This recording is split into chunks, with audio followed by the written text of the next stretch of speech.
Have you ever been treated as invisible? As if your humanity didn't matter because of the uniform you wore or the job title on your name tag? Emily Carter knew that feeling intimately.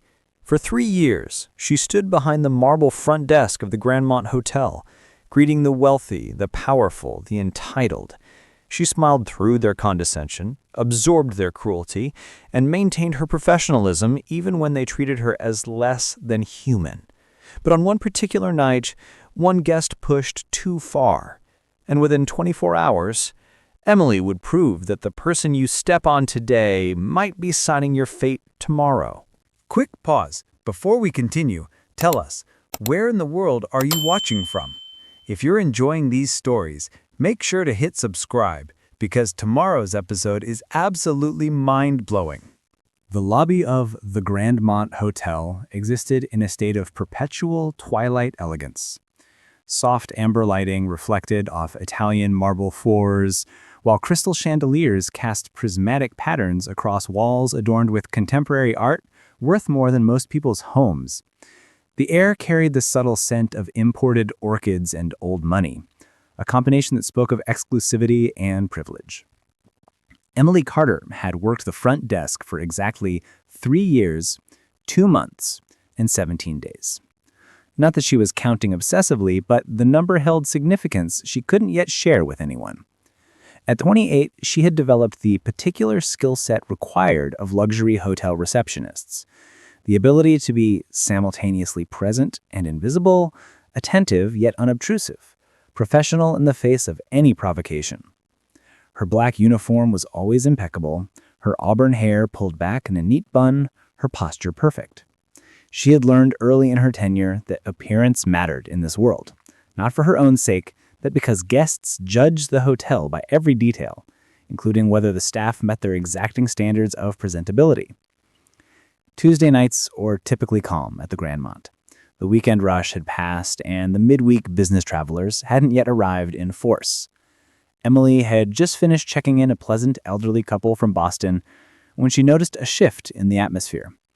The valet supervisor's voice came through her earpiece with a tone of warning disguised as information. High-maintenance arrival in 2 minutes. Victoria Ashford, red Tesla. Emily pulled up the reservation on her computer screen. Victoria Ashford, suite reservation, 1 night, VIP status, marked with 3 stars. The notes section contained a long list of previous complaints and special requests. Specific water temperature in room, particular brand of champagne that must be chilled to exactly 42 degrees, sensitivity to cheap fragrances worn by staff, preference for being addressed as Ms. Ashford, never Victoria, and a tendency to post negative reviews if anything failed to meet her exceptionally high standards. The revolving door spun, and Victoria Ashford made her entrance. She was 35, but could pass for younger thanks to what was clearly extensive and expensive cosmetic maintenance. Her platinum blonde hair fell in perfect waves over the shoulders of a cream-colored designer coat that probably cost more than Emily's monthly rent. She was beautiful in the way that wealth makes possible, every feature refined and optimized, every detail curated for maximum impact. She wasn't alone. A younger woman followed behind, carrying multiple shopping bags and struggling to keep pace. An assistant, or perhaps a friend, serving as an assistant. The distinction hardly mattered to someone like Victoria. Emily activated her professional smile, the one that engaged the appropriate facial muscles without requiring genuine warmth behind it. "Good evening, Miss Ashford. Welcome to the Grandmont. We're delighted to have you with us tonight." Victoria approached the desk without acknowledging the greeting. Her eyes scanned the lobby with the assessing gaze of someone perpetually searching for flaws. She placed her designer handbag on the counter with a deliberate thud, then finally looked at Emily. Not at her face, but at her name tag. "Emily," Victoria said, making the name sound like a criticism. "I have a reservation, the Windsor Suite. I assume it's ready." "Of course, Ms. Ashford. Let me just verify a few details and we'll have you on your way." Emily's fingers moved efficiently across the keyboard, pulling up the check-in protocol. "May I please see your identification and credit card?" Victoria sighed with theatrical impatience, as if this standard procedure was a personal affront. She extracted a black American Express card and her driver's license from her wallet, sliding them across the marble counter. As Emily processed the information, Victoria turned to her companion. "Why is it always so cold in these lobbies?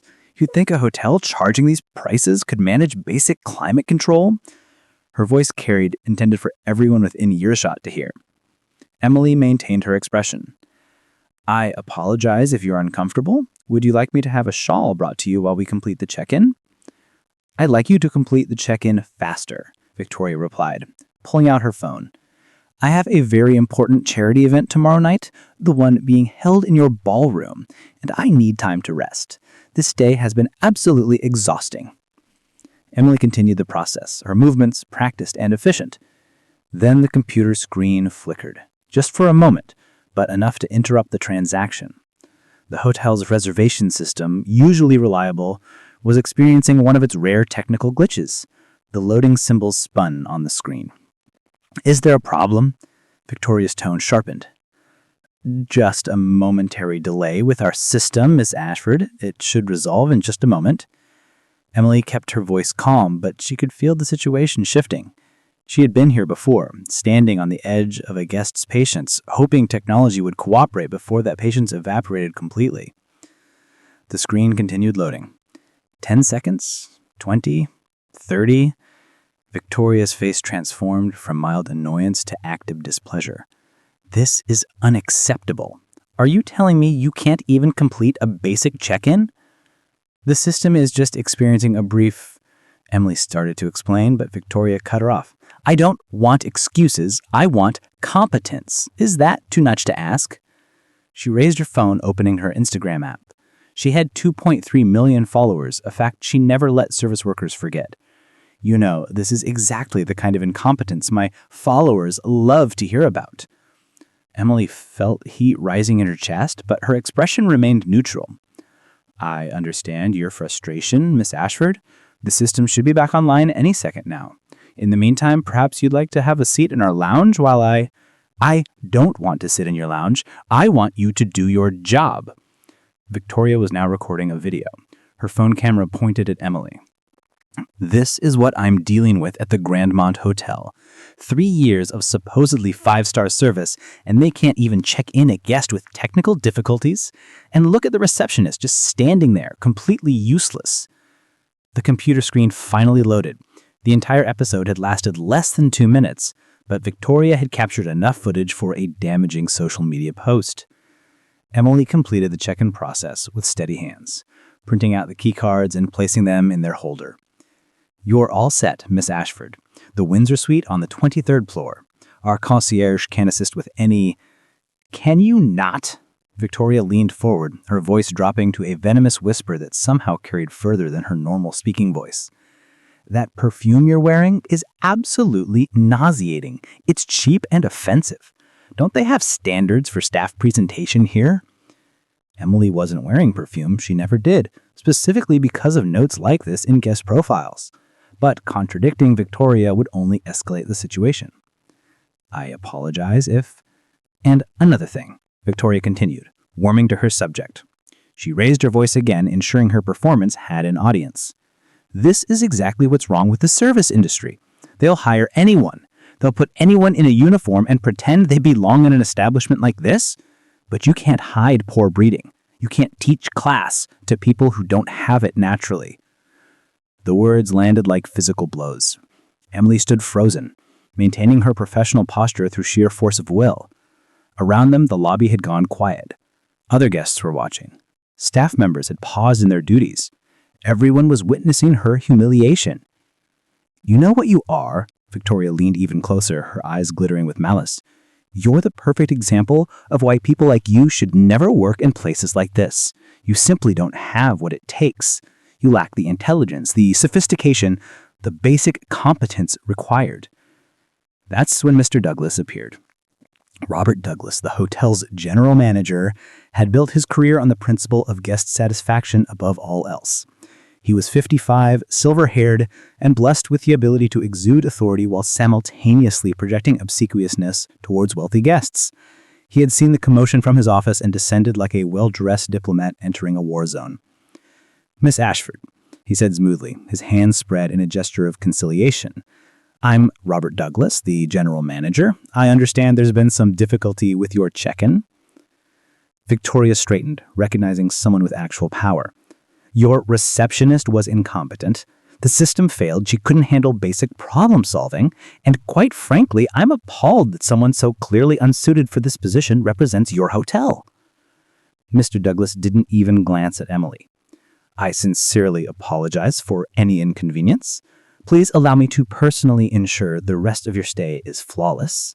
I'd like to offer you a complimentary upgrade to our presidential suites, along with champagne and amenities with our regards. That's a start, Victoria said, her anger mollifying slightly in the face of free luxury. But what about her? She pointed at Emily as if she were an offensive piece of furniture. What are you going to do about the fact that your front desk staff is clearly not trained properly? Mr. Douglas finally looked at Emily, his expression carefully neutral. Emily, please step into my office. Mr. Douglas, the system glitch was... Emily began, but he held up a hand. My office, now.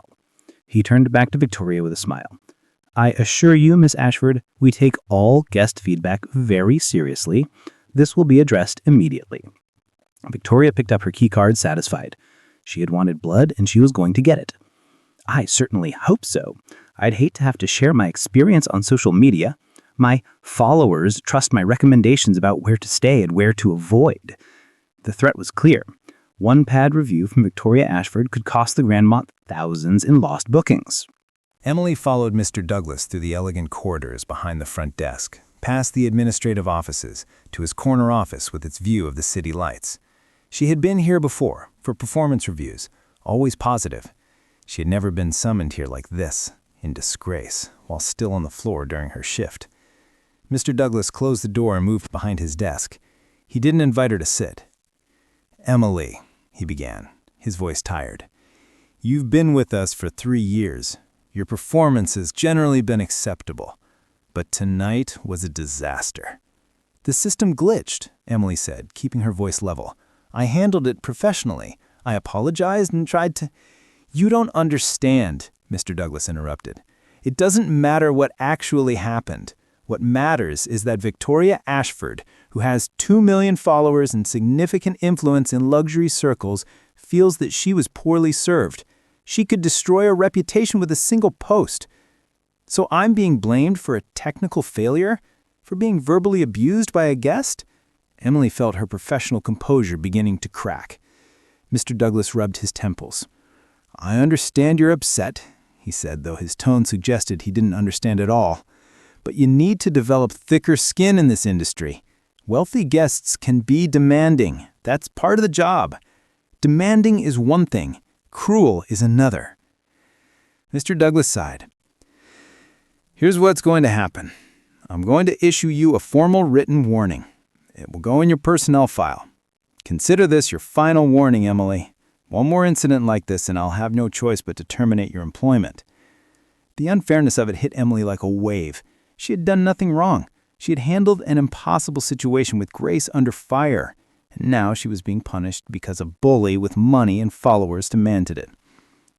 Is that all? Emily asked, her voice barely above a whisper. That's all. You can return to your shift. Emily walked back to the front desk in a daze. Her coworker, Marcus, shot her a sympathetic look, but said nothing. The other guests in the lobby carefully avoided eye contact, embarrassed to have witnessed her public humiliation. She finished her shift on autopilot, checking in guests, answering questions, maintaining the smile that no longer reached her eyes. When her replacement arrived at midnight, Emily gathered her belongings from her locker and left through the staff entrance. The November air was cold and sharp, clearing some of the fog from her mind. She walked slowly toward the parking garage, her mind replaying the evening's events. 3 years of perfect service, erased by one cruel guest and one cowardly manager. Her phone buzzed, an email notification. She almost ignored it, but something made her check. The sender was Jonathan Chen, chairman of the board of directors for the Grandmont Group, the parent company that owned the hotel chain. Dear Emily, Congratulations! As of midnight tonight, you have completed the 3-year trial period stipulated in your father's will. The board of directors convened this evening and voted unanimously to honor his wishes. Effective immediately, you are the new chief executive officer of the Grandmont Group, with full authority over all properties, personnel, and operations. Your father believed that true leadership required understanding a business from the ground up. He wanted you to experience every aspect of our industry, including its flaws and injustices. He wanted you to develop not just knowledge, but empathy and perspective. We believe you have succeeded beyond his expectations. A formal announcement will be made at tomorrow evening's charity gala, which we understand is being held at your current location. The board felt this timing was appropriate, given recent events that were brought to our attention through security footage. We look forward to serving under your leadership. Respectfully, Jonathan Chen, Chairman, Board of Directors, the Grandmont Group. Emily read the email 3 times, standing alone in the parking garage, her breath forming clouds in the cold air. Then she called the one person who knew the truth. "Uncle Jonathan," she said when he answered, "I got your email." Emily. Jonathan Chen had been her father's best friend and business partner. When her father died 2 years ago, Jonathan had become the executor of his estate and the keeper of his final unusual wishes. "How are you feeling?" "Honestly, I'm not sure. This whole night has been—" She couldn't finish the sentence. "We saw the security footage," Jonathan said gently. "The board watched it during our meeting. That's actually what prompted us to move up the announcement. Your father created this trial period to teach you about the business, not to subject you to abuse." "Why didn't he just train me normally? Why make me work as a receptionist for 3 years?" "You know why. Your father built this company from nothing. He started as a bellhop. He never forgot what it was like to be at the bottom, and he never wanted his heir to forget either. He believed that empathy was the most important qualification for leadership." Emily leaned against her car, processing everything. "What happens now?" "Now you decide what kind of leader you want to be. The board will support you. The company is yours. But Emily, your father's will had one more provision. The announcement must be made publicly, and you must be the one to make it. He wanted everyone to know that the just receptionist was actually the owner all along. He wanted to make a point. He wanted to change the culture. And after what we saw tonight, I'd say his point is more relevant than ever." Emily stood in the darkness, thinking about Victoria Ashford, sleeping comfortably in her upgraded suite, completely unaware of what tomorrow would bring. Thinking about Mr. Douglas, who had chosen reputation over integrity. Thinking about 3 years of invisible service, of swallowed dignity, of watching people treat her as less than human because of a uniform and a name tag. "I'll be there tomorrow," Emily said. "And Uncle Jonathan, make sure Victoria Ashford's name is on the VIP guest list for the gala. I want her in the room when I make the announcement." She could hear the smile in Jonathan's voice. "Your father would be proud of you." After hanging up, Emily sat in her car for a long moment. She wasn't doing this for revenge, she told herself. She was doing this because the system was broken, because people like Victoria could terrorize workers without consequences, because managers like Douglas would always choose money over morality unless someone forced them to choose differently. Tomorrow night, she would stop being invisible. Tomorrow night, Emily Carter would show them all exactly who they had been stepping on. Telling and preparing this story took us a lot of time. So if you're enjoying it, subscribe to our channel. It means a lot to us. Now back to the story. Emily didn't sleep that night. She sat in her modest apartment, the same small space she'd lived in for 3 years, despite having access to wealth she'd chosen not to touch during her trial period, and thought about everything that had brought her to this moment. Her father, Richard Carter, had started with nothing. The son of immigrants, he'd worked every job in the hotel industry on his way up. Bellhop, porter, front desk clerk, night auditor, assistant manager. He'd saved every penny, taken enormous risks, and eventually built the Grandmont Group into a luxury empire spanning 15 hotels across North America. But success hadn't made him forget his roots. If anything, it had made him more aware of the invisible people who kept luxury industries running. He'd been famous among his employees for remembering names, asking about families, attending weddings and funerals. He believed that a company's true character was revealed in how it treated its lowest paid workers. When he died suddenly of a heart attack at 59, Emily had been 25 and finishing her MBA. She expected to inherit immediately, to step into a cushy executive role and learn the business from the comfortable distance of a corner office.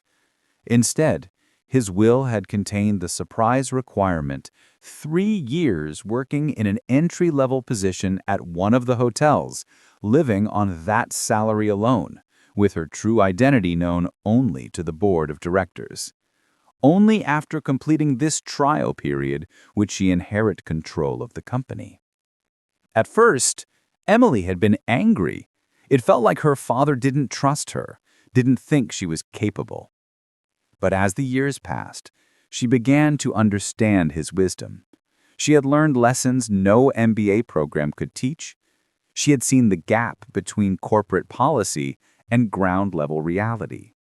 She had experienced the exhaustion of standing for 8-hour shifts, the anxiety of living paycheck to paycheck, the indignity of absorbing abuse from people who viewed service workers as lesser beings. She had learned empathy the hard way, by living it. Now, as dawn broke over the city, Emily prepared for what would be the most important day of her life. She showered, drank coffee, and laid out clothes for the evening. Not her work uniform, but something she'd been saving for this moment. A simple but elegant navy dress, understated and professional. She wanted to look powerful without appearing ostentatious. At noon, she met with Jonathan Chen and 2 other board members in a private suite at the Grandmont. They briefed her on the formalities, the legal documents she would need to sign, the announcement they had prepared. But Emily had her own plans for how this would unfold. "I want to make the announcement myself. My own words, my own way." Jonathan studied her carefully. "What are you planning, Emily?" "I'm planning to tell the truth. All of it, including what happened last night." "That could be controversial," one of the other board members said nervously. "Victoria Ashford has significant social media influence. If you embarrass her publicly, she could..." "She could what?" Emily's voice was calm but firm. "Give us bad reviews? Tell people not to stay at our hotels?" She was already planning to do that. She recorded a video of me last night, calling me incompetent and saying I didn't belong in an establishment like this. I'm sure she's posted it by now. She pulled out her phone and showed them Victoria's Instagram. Sure enough, there was a post from early that morning, a video clip showing Emily standing at the front desk during the system glitch with a caption that read, "When 5-star hotels hire 1-star staff. The incompetence at the Grandmont Hotel is truly shocking. Do better. Hashtag luxury fail. Hashtag service matters. Hashtag disappointed." The post had over 50,000 likes and hundreds of comments agreeing with Victoria, calling for Emily to be fired, making jokes about poor people working in luxury hotels. "She's already done the damage," Emily said quietly. "Now, I'm going to show everyone exactly who they were laughing at." The charity gala began at 7 p.m.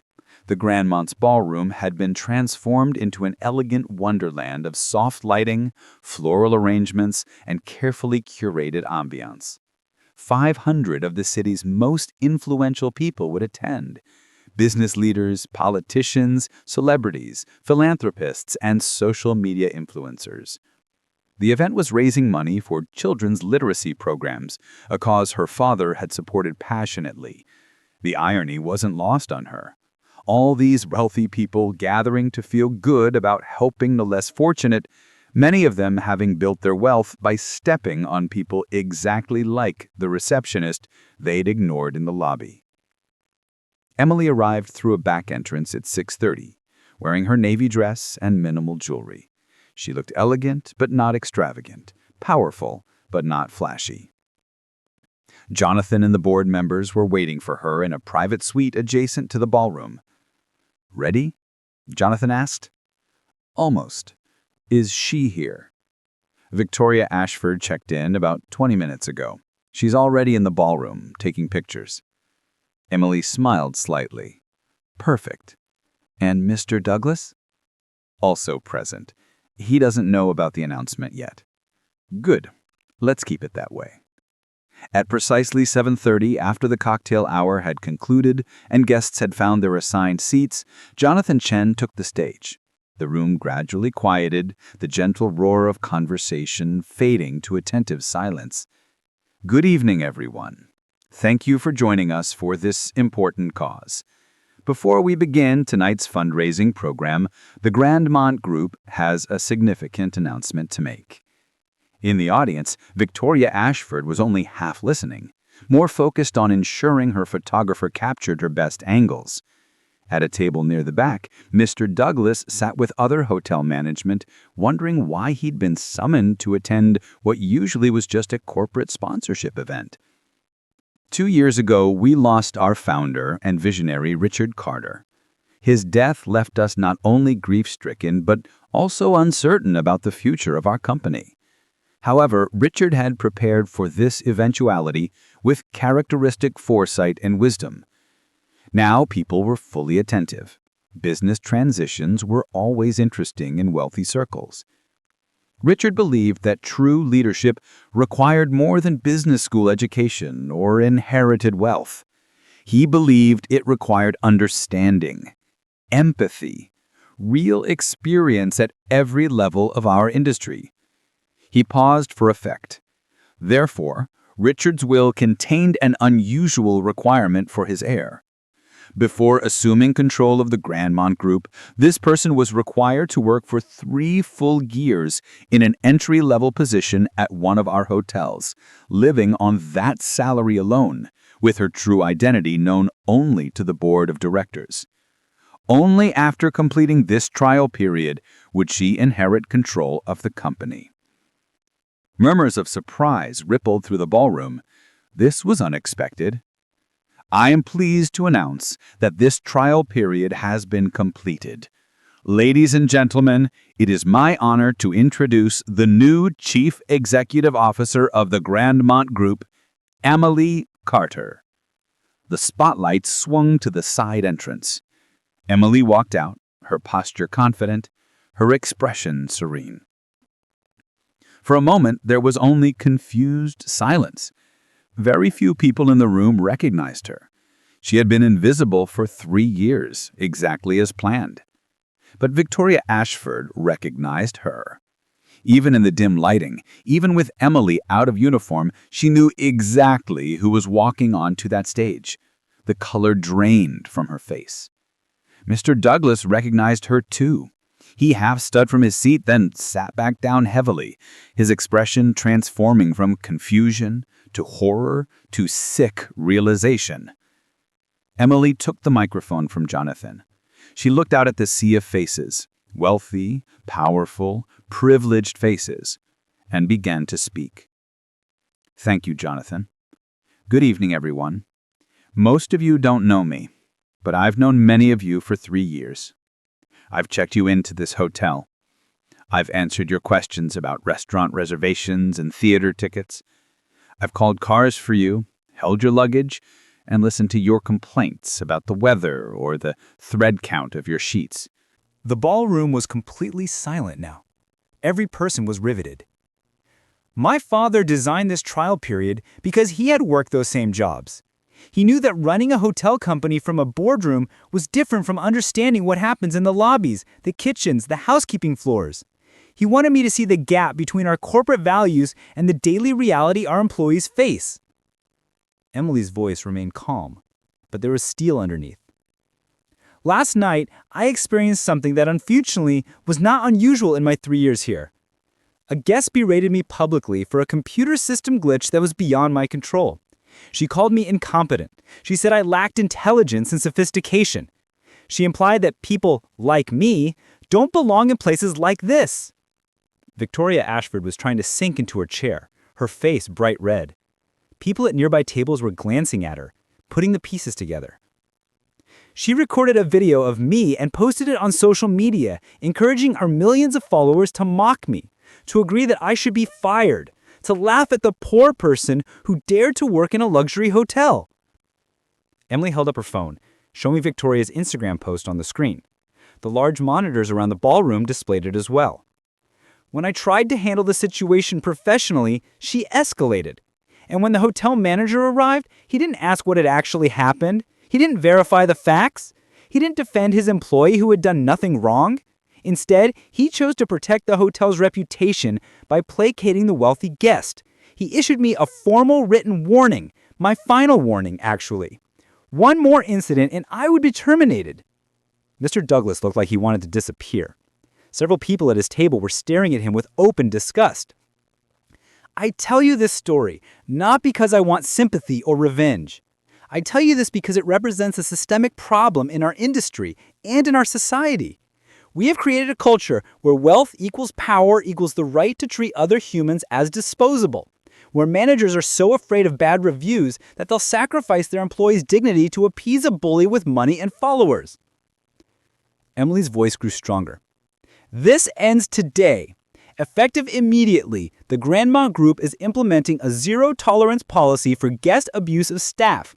Any guest who verbally abuses, harasses, or humiliates our employees will be asked to leave immediately and will be permanently banned from all our properties. This policy applies regardless of how much money the guest spends, how many followers they have, or how important they believe they are. The room erupted in applause. Not everyone. Some of the wealthier, more entitled guests looked uncomfortable, but enough people that the sound was thunderous. When the applause died down, Emily continued. We're also implementing a new protocol for management. Any manager who fails to protect staff from abuse, who chooses reputation over integrity, will face serious consequences, including termination. Our employees deserve leaders who will stand up for them, not throw them under the bus to preserve a 5-star rating. More applause, this time even stronger. Emily looked directly at Victoria Ashford, who was now visibly shaking. Miss Ashford, your video was very helpful. It clearly showed that you were verbally abusive to an employee who was doing her job professionally under difficult circumstances. Therefore, you are the first guest to be placed on our permanent ban list. Your reservation here is canceled, effective immediately. You have 1 hour to collect your belongings and vacate the property. Victoria stood up, her face a mask of rage and humiliation. You can't do this to me. Do you know who I am? I'll destroy you on social media. You'll do what? Emily's voice cut through Victoria's tirade. Post bad reviews? You already did that. Try to turn people against us? Good luck. I think when people hear the full story, how you abused a worker who turned out to be the company's owner, the narrative might not go the way you expect. Victoria looked around the ballroom, realizing that every phone was out, every camera recording. This moment would be on social media within minutes, and she would be the villain, not the victim. She grabbed her clutch and stormed out, her heels clicking furiously against the marble floor. The ballroom doors closed behind her with a final, definitive thud. Emily turned her attention to the back of the room, where Mr. Douglas sat frozen. Mr. Douglas, please stand. He stood slowly, looking like a man facing a firing squad. You've been with the Grandmont for 15 years. You've overseen significant improvements in guest satisfaction scores. But you've also created a culture where employees feel they can't speak up, can't defend themselves, can't expect their manager to have their back when guests cross the line. Douglas opened his mouth, but Emily held up a hand. I'm not firing you. My father believed in second chances. But I am demoting you. You'll spend the next 6 months working front desk shifts just as I did. You'll experience firsthand what it's like to be on the receiving end of the culture you helped create. After 6 months, we'll evaluate whether you've learned enough empathy to return to management. If not, your employment will be terminated. Douglas nodded, unable to speak. It was more mercy than he deserved, and he knew it. Emily addressed the entire ballroom one final time. To everyone here tonight, you are the wealthy and powerful of this city. You have the privilege of staying in hotels like this, eating at expensive restaurants, being served by hardworking people whose names you often don't bother to learn. I'm asking you, begging you to recognize their humanity, to treat them with dignity, to understand that the person serving your coffee or checking you in is a complete human being with dreams, struggles, and inherent worth. Her voice softened slightly. My father built this company on the principle that everyone matters. He never forgot where he came from, and he made sure I wouldn't forget either. I hope his example and mine can inspire a broader change, not just in our hotels, but everywhere. She handed the microphone back to Jonathan Chen, and walked off the stage to a standing ovation that lasted a full 3 minutes. The next morning, Emily's story was everywhere. Every major news outlet picked it up. Undercover heiress exposes luxury hotel abuse, read one headline. Receptionist reveals she's actually the boss, proclaimed another. Influencer banned after humiliating worker who turned out to be CEO, was trending on Twitter. Victoria Ashford's Instagram was in meltdown. Her comments section had been flooded with thousands of messages condemning her behavior. Major brands were pulling their sponsorship deals. Her follower count was dropping by thousands per hour. She had tried to post a defensive explanation, claiming she'd been misunderstood and was actually a huge supporter of workers' rights, but the internet wasn't buying it. The video of Emily's speech had gone viral, viewed over 50 million times in less than 24 hours. People weren't just watching it, they were moved by it. Service workers from every industry were sharing their own stories of abuse and mistreatment. A hashtag had emerged, #ServiceWithDignity. Emily sat in her new office, her father's old office, on the top floor of the Grandmont corporate headquarters. The view overlooked the city, but she found herself staring instead at the framed photograph on the desk. It showed her father as a young man in a bellhop uniform grinning at the camera. "Did I do it right, Dad?" she whispered to the photograph. There was a knock on her door. "Come in," she called. Jonathan Chen entered, carrying a tablet. "You need to see this," he said, a smile playing at his lips. He showed her the screen. It was a graph showing website traffic, social media mentions, and reservation bookings for the Grandmont Group. We're up 400% in positive coverage. Bookings have increased 67% since last night. We're getting emails from corporations asking about hosting their events with us specifically because of your speech. Emily, you've turned a potential PR disaster into the most successful brand repositioning I've ever seen." Emily studied the numbers, but she wasn't smiling. "That's not why I did it." "I know," Jonathan said gently, "but it's worth noting that doing the right thing and doing the profitable thing don't have to be mutually exclusive. Your father knew that. He built this company on that principle." There was another knock. Emily's assistant, she still wasn't used to having an assistant, poked her head in. "Sorry to interrupt, but there's someone here to see you. He says it's important. Robert Douglas?" Emily and Jonathan exchanged glances. "Send him in," Emily said. Mr. Douglas entered, looking like he hadn't slept. His usually immaculate suit was slightly rumpled, his eyes red-rimmed. He stood before her desk, the power dynamic completely reversed from their last private conversation. "Miss Carter," he began, his voice hoarse, "I came to apologize and to resign." Emily leaned back in her chair, studying him.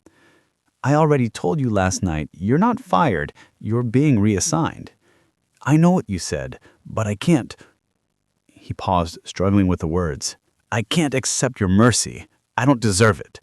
Last night, when I watched you on that stage, when I heard you describe what I did to you, I saw myself clearly for the first time in years." He sat down, without being invited, suddenly looking much older than his 55 years. "I used to be like you," he said quietly. "When I started in this industry, I was a front desk clerk too. I knew what it was like to be yelled at by guests, to absorb abuse because the customer is always right. I promised myself that when I became a manager, I'd be different. I'd protect my staff." "What happened?" Emily asked, her voice neutral. "Fear. Compromise. Small decisions that seemed practical at the time. The first time I sided with a wealthy guest over an employee, I told myself it was just business. The second time was easier. By the 100th time, I didn't even think about it anymore. I'd become exactly the kind of manager I once despised." He looked directly at her, and she saw genuine anguish in his eyes. "You deserve better. All my staff over the years deserve better. I failed them because I was too cowardly to stand up for what was right." He placed an envelope on her desk. "This is my resignation. I'll work whatever notice period you require, but I can't stay here. Every time I walk through that lobby, I'll remember what I did to you." Emily picked up the envelope, but didn't open it. She thought about her father, about his belief in second chances, about the fact that people could change if given the right motivation.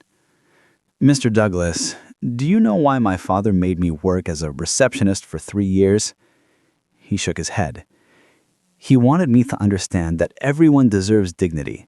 Everyone deserves to be seen as a whole person, not just their job title. That includes you. She placed the envelope back on the desk, unopened. You made terrible choices. You hurt people. You created a toxic culture. But you also just demonstrated something I rarely see in leadership: genuine self-awareness and accountability. You're not making excuses. You're not blaming circumstances. You're taking full responsibility. Douglas looked at her with confusion. So here's what's going to happen. You're going to work those front desk shifts, all 6 months of them. You're going to experience every difficulty, every humiliation, every challenge. And then you're going to help me design a training program for every manager in our company. You're going to teach them how to lead with empathy using your own failures as examples. You want me to tell other managers how badly I failed? I want you to help ensure no other manager makes the same mistakes. Your redemption isn't in hiding what you did, it's in making sure it never happens again. Douglas stared at her, and slowly something like hope began to emerge in his expression. I don't know what to say. Say you'll do the work. Say you'll be better, and then prove it. He stood, and for the first time since entering her office, he stood straight. I will. Thank you, Miss Carter. After he left, Jonathan shook his head in admiration. Your father would be very proud of how you handled that. Maybe, Emily said. But I need your advice on something bigger. This attention we're getting, it's not going to last. Viral moments fade. In a month, people will move on to the next story. How do we make sure the actual change sticks? Jonathan considered this. You need to institutionalize it. Make it part of your company's DNA, not just a feel-good story. That's what I was thinking. Emily pulled up a document on her computer. I've been drafting some policy changes. I want your thoughts. Over the next hour, they worked through Emily's proposals. A comprehensive employee bill of rights for all Grandmont staff, guaranteeing protection from abuse, clear reporting mechanisms for mistreatment, and mandatory paid mental health days. A guest conduct policy that would be included in every reservation confirmation, clearly stating that abusive behavior would result in immediate removal and permanent banning. A new compensation structure that would increase wages for frontline staff by 25% over the next 2 years, funded by reducing executive bonuses, including her own. An employee council with representatives from every hotel and every level of staff, with direct access to Emily's office and the board of directors. A whistleblower protection program ensuring that employees who reported management failures would be protected from retaliation.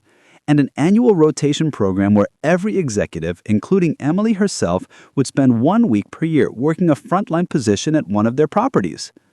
This is ambitious, Jonathan said. Some board members will push back, especially on the compensation changes. Let them, Emily replied. My father left me controlling interest in the company. I don't need unanimous approval. True, but you'll need buy-in from the executives who have to implement these policies. Forced change rarely sticks. Emily nodded, acknowledging his wisdom. Then I'll need to make them understand why this matters. Not just morally, but practically. Over the next few weeks, Emily discovered that being CEO was far more complex than she'd anticipated. The viral moment had brought positive attention, but it had also created expectations she needed to fulfill. Every decision was scrutinized. Every policy change was dissected by industry analysts, labor advocates, and business commentators. Some praised her progressive approach. Others called her naive, predicting that her bleeding heart policies would bankrupt the company within a year. Emily scheduled one-on-one meetings with every member of her executive team. These weren't ceremonial meet and greets. They were intensive sessions where she asked hard questions about their departments, their challenges, and their honest opinions about her proposed changes. Most were cautiously supportive. A few were openly skeptical. James Richter, the chief financial officer, was 62, a veteran of the industry, and he had been counting down to retirement. He sat across from Emily with barely concealed frustration. Ms. Carter, with all due respect, these wage increases will cost us $14 million annually. That's profit we could be returning to shareholders or investing in property improvements. Or we could invest it in the people who actually make our properties run. What's our staff turnover rate? Approximately 73% annually for frontline positions. And what does it cost to recruit and train a replacement? Richter consulted his notes. Approximately $5,800 per position. So we're spending millions on turnover because we underpay our staff. If we paid them more, treated them better, and retained them longer, wouldn't that offset the increased wages? In theory, perhaps, but you're assuming that better pay and treatment will significantly reduce turnover. That's not guaranteed. No, Emily agreed, but it's the right thing to do regardless. And I'd rather try and fail at doing the right thing than succeed at perpetuating a system that treats people as disposable. Richter leaned back, studying her. You realize that sentiment, while admirable, doesn't appear on quarterly earnings reports. Quarterly earnings aren't everything, Mr. Richter. My father built this company thinking in decades, not quarters. I intend to do the same. The conversation continued, tense but productive. By the end, Richter hadn't fully agreed with her, but he'd committed to creating financial models that would test her assumptions about turnover and retention. Emily had similar conversations with her head of operations, her marketing director, and her legal counsel. Each meeting revealed different perspectives, different concerns, different resistances to change. But she also found allies. Her chief people officer, Maria Santos, was enthusiastically supportive. I've been trying to push for better treatment of frontline staff for years, Maria told her. Previous leadership always said we couldn't afford it. Finally, someone understands that we can't afford not to. 2 months after the gala, Emily implemented the first major policy change, the guest conduct policy. Every reservation confirmation now included clear language about behavioral expectations and consequences for abuse. The response was immediate and polarizing. Most guests didn't even notice. They were already treating staff with respect. But a vocal minority was outraged. Online reviews appeared complaining about political correctness and being told how to behave.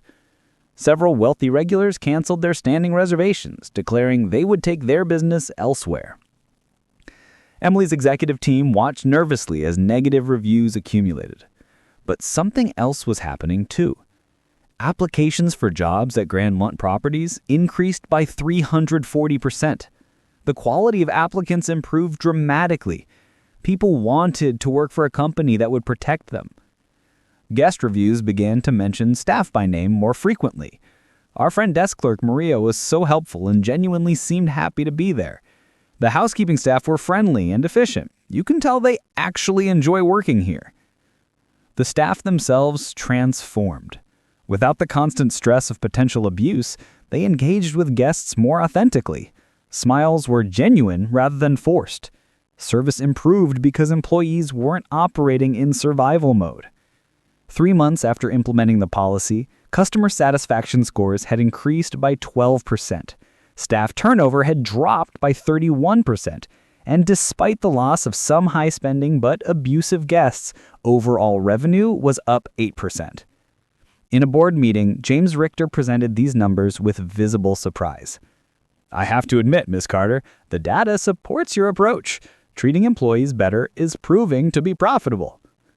Treating employees better is proving to be right, Emily corrected gently. The profitability is a bonus. That not everything was going smoothly. Changing institutional culture was like turning a massive ship. It took time, effort, and constant course correction. Emily started receiving emails from employees at various properties. Some were thank you notes, expressions of gratitude for the policy changes. But others were complaints about managers who were paying lip service to the new policies while maintaining the same old toxic practices behind closed doors. One email in particular caught her attention. It came from a housekeeper named Patricia Williams at the Grandmont, Boston. Dear Miss Carter, I watched your speech and cried because finally someone understands. But our manager here, Mr. Brennan, told us the new policies are just corporate PR and things won't really change. Last week, I just threw a towel at my coworker and called her stupid. She reported it following the new protocol. Mr. Brennan told her to stop being so sensitive and did nothing. Please help us. Emily forwarded the email to Maria Santos with a simple note. We need to visit Boston. Tomorrow. They arrived unannounced at the Grandmont Boston the next afternoon. Emily, Maria, and 2 members of the HR team walked through the hotel, observing operations and randomly interviewing staff. The employees were nervous at first, clearly unused to executive attention, but gradually they opened up. Story after story emerged of managers who viewed the new policies as inconvenient corporate mandates rather than genuine commitments. Emily asked to meet with Mr. Brennan, the property manager. He arrived in the conference room looking confident, prepared to schmooze with executives. Miss Carter, what an honor. If I'd known you were visiting, I would have arranged a proper reception. This isn't a social visit, Mr. Brennan. I'm here because I've received complaints that you're not implementing our new guest conduct policy. His confidence flickered. I'm not sure what you've heard, but I assure you we're following all corporate policies. Really? Because Patricia Williams in housekeeping reported a guest throwing a towel at another employee and calling her stupid. She followed the proper reporting protocol. What action did you take? Brennan's crease reddened. Well, that situation was more nuanced than it might appear. What action did you take? Emily repeated, her voice calm but firm. I spoke to the employee about being more professional in how she responded to guest frustration. You blamed her for being assaulted and verbally abused? I wouldn't characterize it as... How would you characterize it, Mr. Brennan? Because it sounds exactly like the culture I'm trying to eliminate. The culture where employees absorb abuse because management is too afraid to enforce boundaries with guests. Brennan tried a different approach. Mr. Carter, you have to understand, running a property isn't as simple as it looks from corporate. We have revenue targets, guest satisfaction scores, review ratings. If we start kicking out every guest who's rude, we'll lose business. Have you reviewed the data from our Chicago property? Maria interjected. Since implementing the policy, their scores have improved across every metric. Chicago is different. Boston has a more demanding clientele. No. Boston has managers who are making excuses. You have a choice to make right now, Mr. Brennan. Either you commit fully to implementing these policies, protecting your staff, and leading with integrity, or you need to find employment elsewhere. Which will it be? The room was silent. Brennan looked between Emily and Maria, realizing his political maneuvering wouldn't work here. I'll implement the policies, he said finally. Not good enough. I need to know you believe in them. Because if you're just going through the motions, your staff will know. They'll still feel unsupported, and nothing will actually change. Brennan was quiet for a long moment. Then something shifted in his expression. Perhaps realization, perhaps resignation. You're right, he said quietly. I've been managing from a place of fear for so long, I forgot what it was like to actually lead. I'll do better. I'll be better. Prove it, Emily said. You have 90 days. We'll be checking in regularly with your staff. Not with you, with them. They'll tell us if things have really changed. After Brennan left, Maria turned to Emily. That was either going to inspire him or quit. Either outcome works, Emily replied. We need leaders who believe in what we're building, not people who see our values as obstacles to work around. They spent the rest of the day at the Boston property, meeting with employees, listening to concerns, and explaining the vision behind the policy changes. By the time they left, the staff seemed energized, hopeful that the promises might actually be real. On the flight back to Chicago, Maria asked, Are you going to visit all 15 properties like this? If I have to. This is too important to delegate entirely. Culture change has to come from the top, consistently and visibly. Over the next 6 months, Emily visited every Grandmont property. Some required intensive intervention like Boston. Others were already embracing the new culture enthusiastically. She learned that implementation was wildly inconsistent, dependent almost entirely on individual property managers' personal values. That's when she realized she needed to make a more fundamental change. Emily called an emergency meeting of all property managers. All 15 were required to attend in person at the Chicago headquarters. The email invitation made clear this wasn't optional.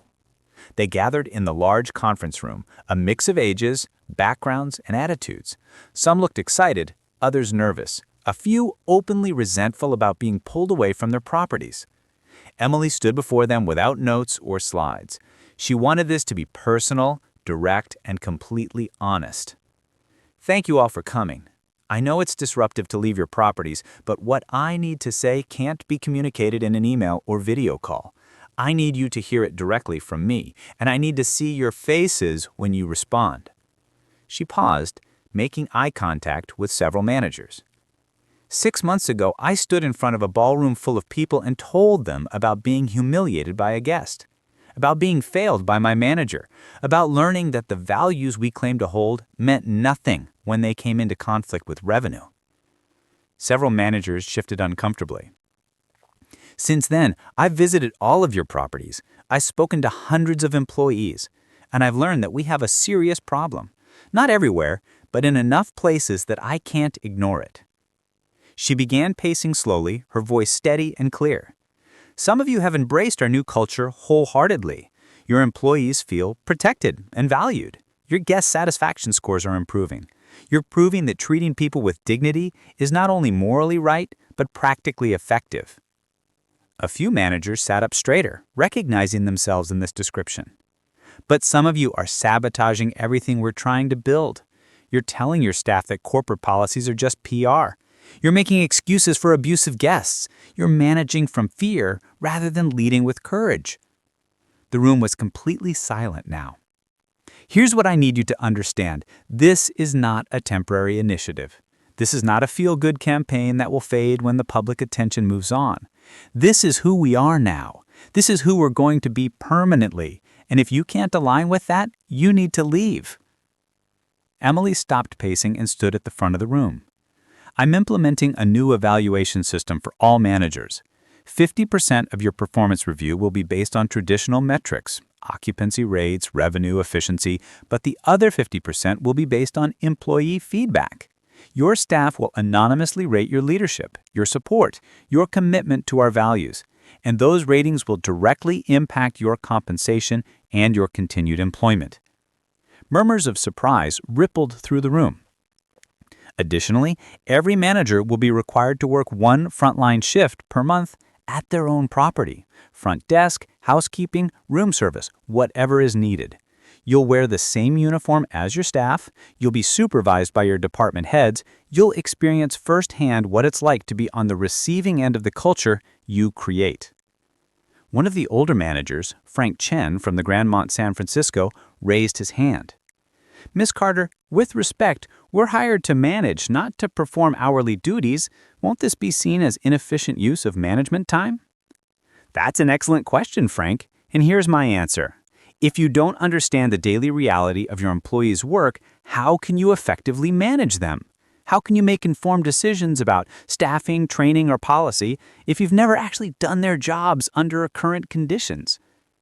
She looked around the room. My father made me work as a receptionist for 3 years before I could become CEO. It was the most valuable education I ever received. I'm not asking you to work frontline for 3 years. Just one shift per month. That's 12 days per year. If that seems like too much to ask, then perhaps you're not the leader we need. Another manager spoke up, this time sounding more confrontational. This sounds like you don't trust us to do our jobs. You're right, Emily said bluntly. I don't trust all of you. Some of you have given me no reason to trust you. You've been protecting the old culture, the one where employees are disposable and wealthy guests can do whatever they want. So yes, I'm implementing accountability measures because trust has to be earned. The confrontational manager looked like he wanted to argue further, but Emily continued. However, I'm also investing in you. We're launching a comprehensive leadership development program. You'll work with coaches who specialize in empathetic management. You'll participate in workshops about creating psychologically safe work environments. You'll learn how to have difficult conversations with problematic guests without sacrificing your employees' dignity. Her voice softened slightly. "I'm not trying to punish you. I'm trying to help you become better leaders. The kind of leaders who would have stood up for me that night, instead of issuing me a warning to placate an abusive guest." Maria Santos stepped forward with a stack of folders. These packets contain detailed information about the new evaluation system, the leadership development program, and expectations for the coming year. Please review them carefully. We'll be scheduling individual meetings with each of you over the next 2 weeks to discuss implementation at your specific properties. Emily added, "This is the future of the Grandmont Group. You can be part of building it, or you can step aside for someone who will. The choice is yours, but you need to make it consciously and honestly."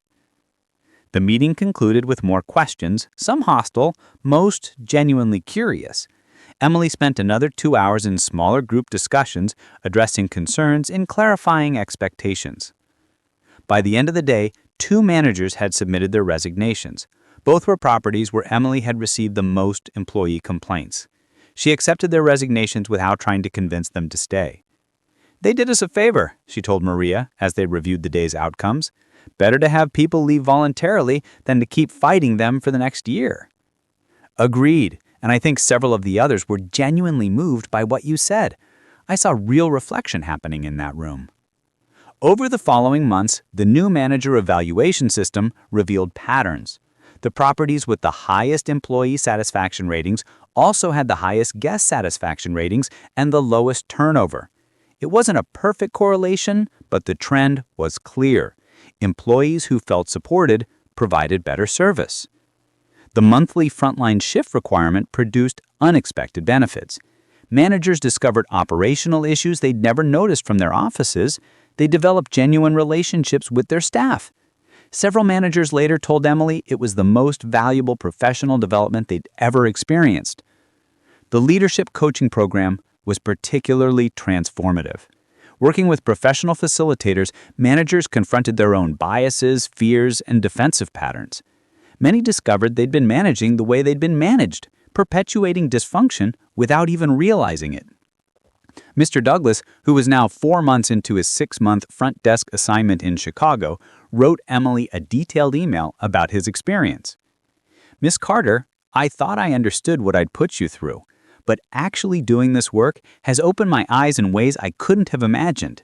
The constant standing, the repetitive questions, the need to remain cheerful even when exhausted, these are physically and emotionally draining. And that's without dealing with difficult guests. Last week, a man snapped his fingers at me like I was a dog. A month ago, I would have told an employee to ignore such behavior.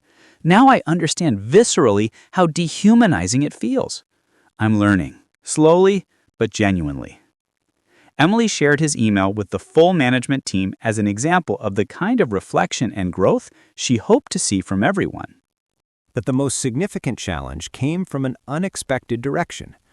A group of frequent guests, all high-net-worth individuals who regularly stayed at Grandmont properties, organized a petition. They claimed the new policies created a hostile environment for guests and demanded Emily reverse course. The petition was featured in a Wall Street Journal article titled, "When Luxury Hotels Prioritize Staff Over Guests." The piece interviewed several wealthy travelers who complained about feeling unwelcome and constantly judged at Grandmont properties. One quote in particular went viral. "I'm paying $800 a night for a room. I expect a certain level of service without being made to feel like I'm walking on eggshells around the staff." The article questioned whether Emily's radical experiment would ultimately damage the brand and alienate the wealthy clientele that luxury hotels depended on. The board of directors called an emergency meeting. Emily sat at the head of the conference table, facing a group of men and women who looked deeply concerned. "Emily, we support your values," began Sarah Winters, one of the longest-serving board members. "But we're getting pressure from investors. This article has created doubts about the company's direction. We need to address this before it becomes a real crisis." James Richter, the CFO, added, "We've lost approximately 8% of our ultra-high net worth regular guests. These were people spending upwards of $50,000 annually across our properties. That's revenue we can't easily replace." Emily had prepared for this moment. She pulled up a presentation on the large screen. You're right that we've lost some guests, but let's look at the complete picture. The first slide showed demographics. The 8% we lost were primarily what I call problem guests, people who had multiple complaints on file, who regularly berated staff, who treated our properties like personal fiefdoms. Losing them was not a bug. It was a feature of the new system. The next slide showed new customer acquisition. Meanwhile, we've attracted a new demographic, affluent travelers who specifically choose us because of our values. People who want luxury service but also want to support companies that treat workers well. This segment has grown by 23% in the past 6 months. Another slide compared revenue. Yes, we've lost some high-spending problem guests, but our overall occupancy is up 11%. Our average guest rating is up 15%, and our total revenue is up 9% compared to this time last year. The final slide showed employee metrics. Staff retention is up 37%. Training costs are down 42%. Employee satisfaction scores have increased from 62% to 83%. And most importantly, our staff are now providing genuinely excellent service because they're not operating in survival mode. Sarah Winters studied the data carefully. This is compelling, Emily. But what about the perception issue? The Wall Street Journal article makes it seem like we're hostile to wealthy guests. We're not hostile to wealthy guests, Emily clarified.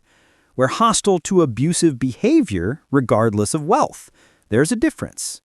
The majority of our wealthy guests have had no issues with the new policies because they were already treating staff with respect. Jonathan Chen, who had been quietly listening, finally spoke.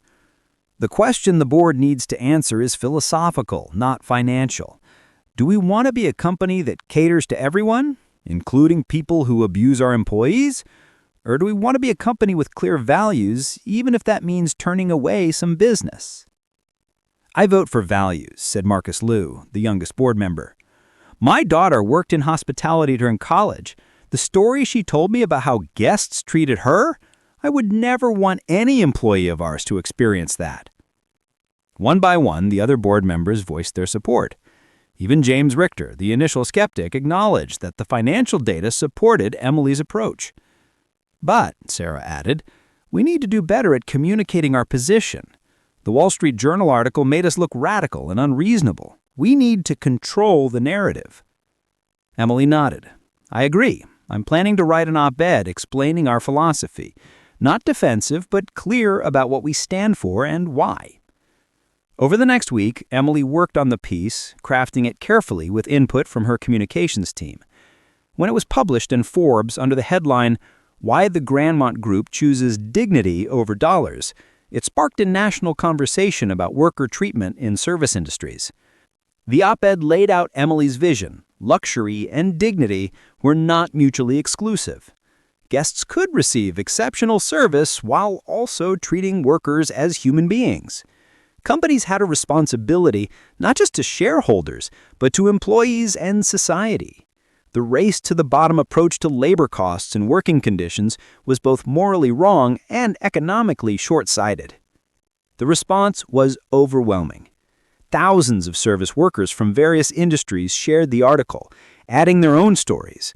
Several other hotel chains and restaurant groups announced they were reviewing their own policies. Labor unions reached out about partnering on industry-wide standards. But Emily also received death threats, angry messages from people who saw her policies as an attack on their way of life. She hired additional security and installed protective measures at her home and office. Is it worth it? Maria Santos asked her one evening as they reviewed another batch of threatening emails. You could ease up on some of the policies, make this less controversial. Emily thought about her father, about those 3 years behind the front desk, about all the employees who had finally started to believe their dignity mattered. It's worth it, she said firmly. Because if we back down now, we prove to every abusive person out there that they can bully us into submission.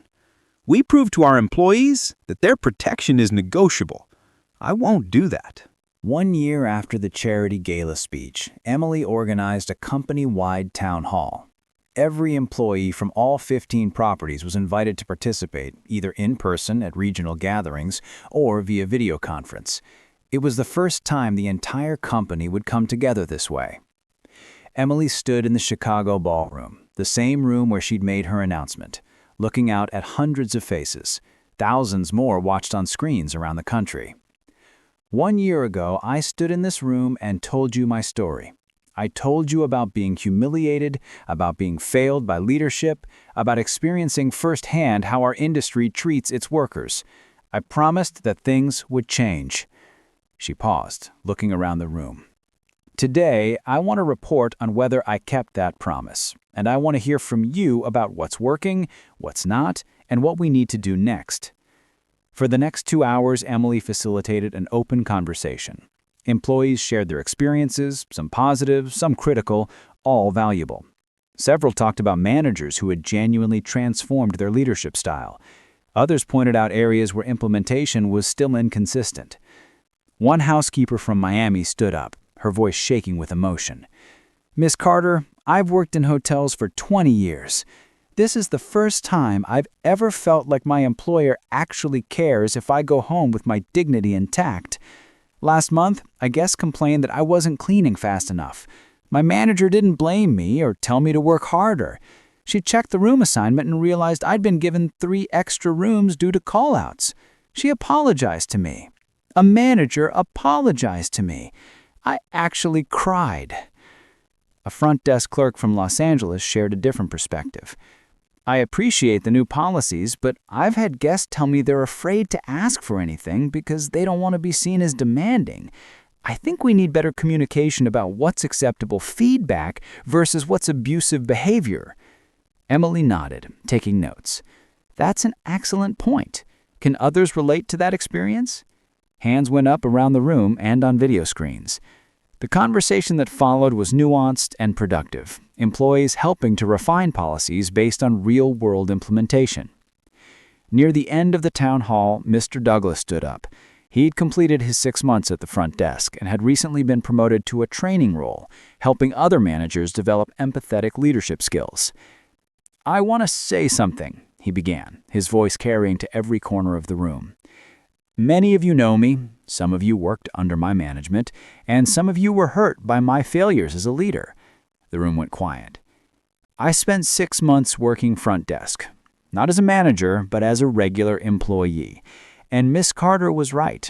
I needed to experience what I'd put you through.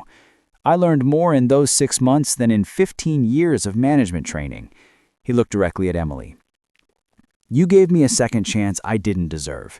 You could have fired me, publicly humiliated me, made an example of me.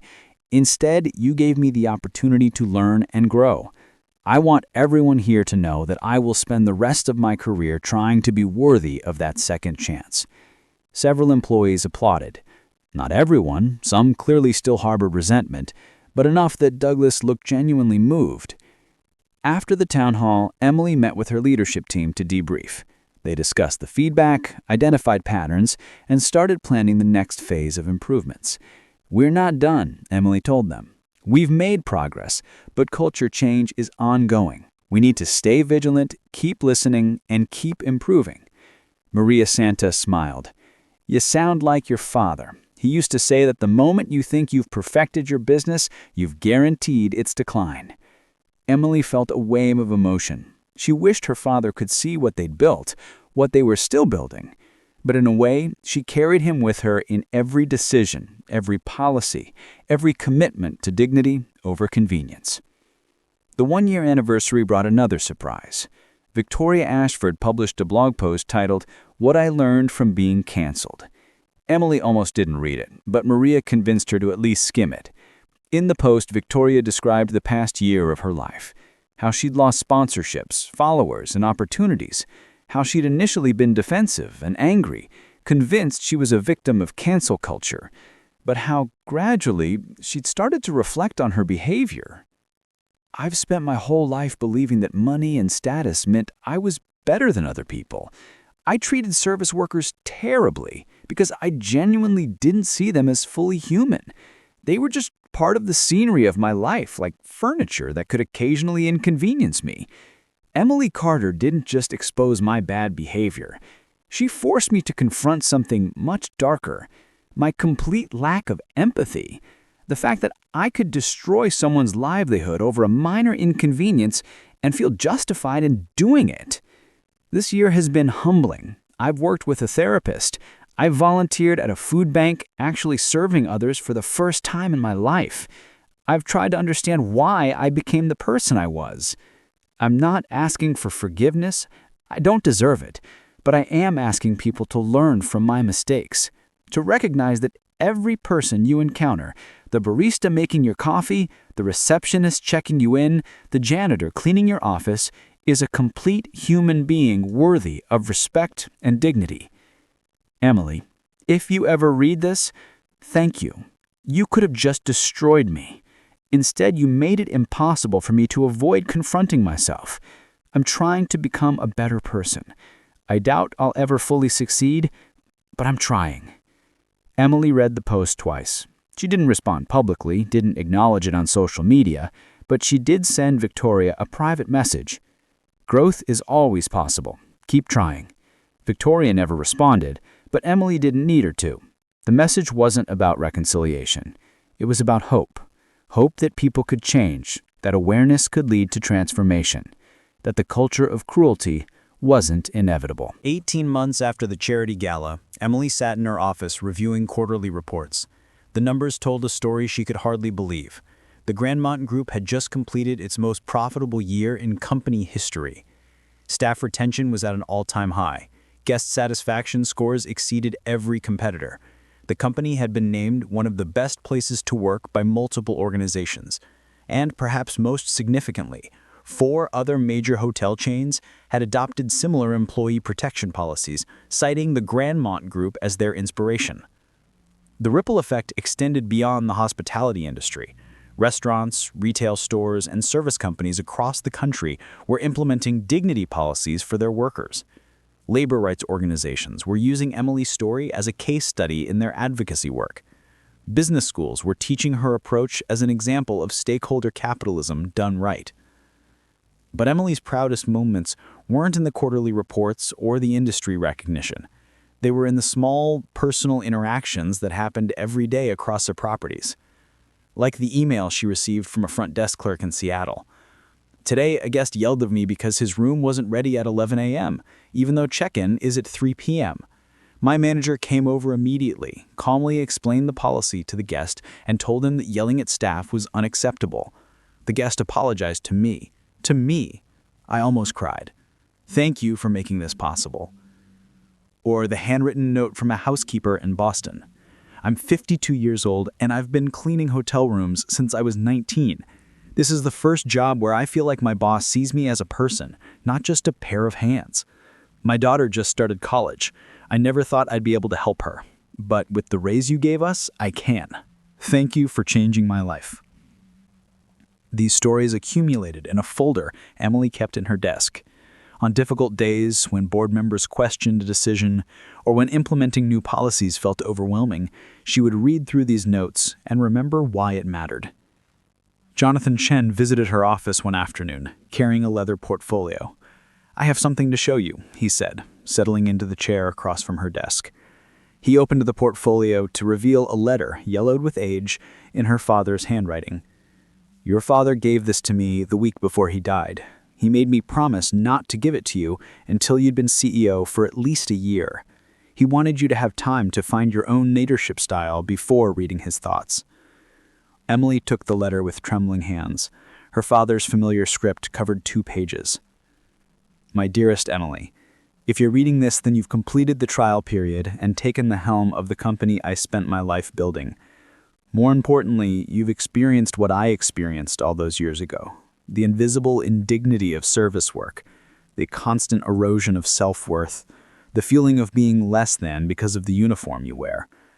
I know you were angry when you learned about my will's requirements.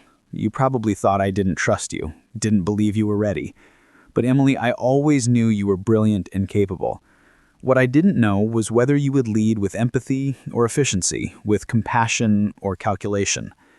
The business world will tell you that sentiment is weakness. that caring about your employees more than your profit margins is naive. You'll face pressure to compromise, to make practical decisions that sacrifice people for percentage points. Please resist that pressure. I built this company on a simple principle. Everyone deserves dignity. The person cleaning the toilets has the same intrinsic worth as the person sleeping in the presidential suite. Both deserve respect, fair compensation, and the opportunity to go home each day with their humanity intact. This principle cost me business opportunities. I lost clients who wanted to treat my staff poorly. I paid higher wages than competitors, which hurt our profit margins for years. I was called naive, soft, bad for business. But here's what I learned. A company built on dignity is a company built on solid ground. Employees who feel valued give exceptional service. Customers who treat staff well become loyal advocates. Reputation built on genuine values lasts longer than reputation built on ruthless efficiency. You've now lived both sides of this reality. You've been the invisible worker and the visible leader. Use that perspective. Let it inform every decision. When you're tempted to choose convenience over conscience, remember how it felt to be on the receiving end of that choice. Lead with courage, my dear girl. Stand up for the people who can't stand up for themselves. Build a company that makes the world slightly more humane. Make money, yes, but never at the cost of someone else's dignity. I'm so proud of who you've become, not because of your education or your business acumen, but because of your character. You have a good heart, Emily. Let it guide you. All my love, Dad. Emily read through tears, her father's voice clear in every sentence. When she finished, she looked up at Jonathan, unable to speak. He knew, Jonathan said softly. He knew you'd faced exactly the kind of situation you faced with Victoria Ashford. He couldn't predict the specifics, but he knew the service industry would test you. He wanted you to respond not with bitterness, but with determination to fix the system. He orchestrated everything, Emily whispered. The job placement, the timing, even this letter. He believed in you completely. He just wanted to ensure you believed in the right things. Emily carefully folded the letter and placed it in her desk drawer, next to the folder of employee thank you notes, her two most treasured possessions, reminding her of why she did this work. 2 years after the charity gala, Emily decided to do something unprecedented. She announced that she would spend 1 full month working a different frontline position at a different property each week. Front desk in Miami, housekeeping in San Francisco, room service in New York, and concierge in Chicago. Her executive team was concerned about the optics and the logistics, but Emily was adamant. I ask all our managers to work 1 shift per month. I should hold myself to a higher standard, not a lower one. I need to stay connected to the reality of our operations. The month was grueling and enlightening. In Miami, she handled the chaos of spring break crowds. In San Francisco, she learned that housekeeping was far more physically demanding than she'd remembered from her front desk days. In New York, she navigated the intricate ballet of room service delivery during a sold-out weekend. In Chicago, she used her concierge skills to help guests navigate the city she loved.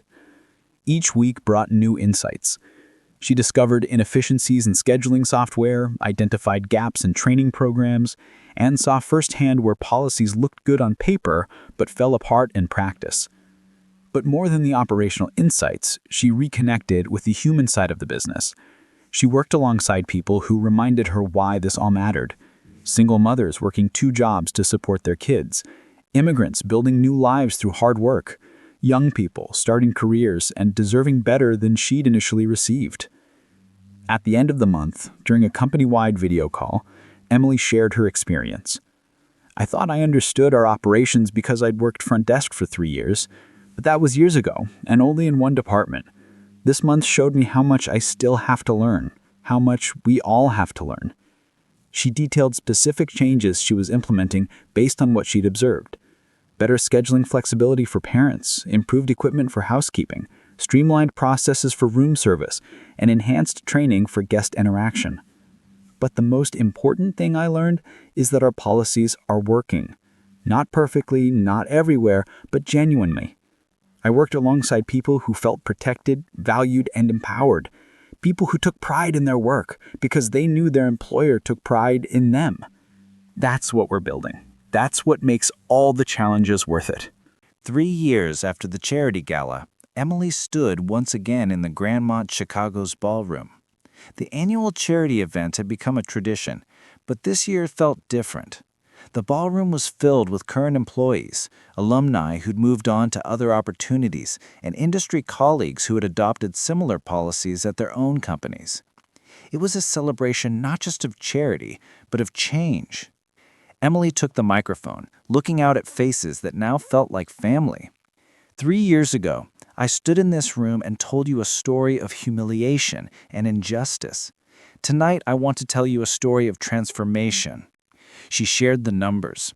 Staff retention up 67%, guest satisfaction at record highs, revenue growth exceeding all projections, industry-wide adoption of dignity policies. But numbers don't tell the whole story, she continued. The real story is in the thousands of small moments that happen every day across our properties and across our industry. Moments where employees feel safe speaking up, where guests treat workers with respect, where managers lead with empathy, where everyone remembers that we're all human beings deserving of dignity. She paused, her voice becoming more personal. I'm not going to stand here and tell you we've solved everything. We haven't. We still have managers who struggle with these concepts. We still have guests who test our boundaries. We still have systems that need improvement. Creating a culture of dignity is not a destination, it's a daily practice. Emily looked around the room, making eye contact with people whose lives had intersected with hers over these transformative years. But what I can tell you is this: it's possible. It's possible to build a profitable business that treats people well. It's possible to create luxury experiences without exploitation. It's possible to be both successful and ethical.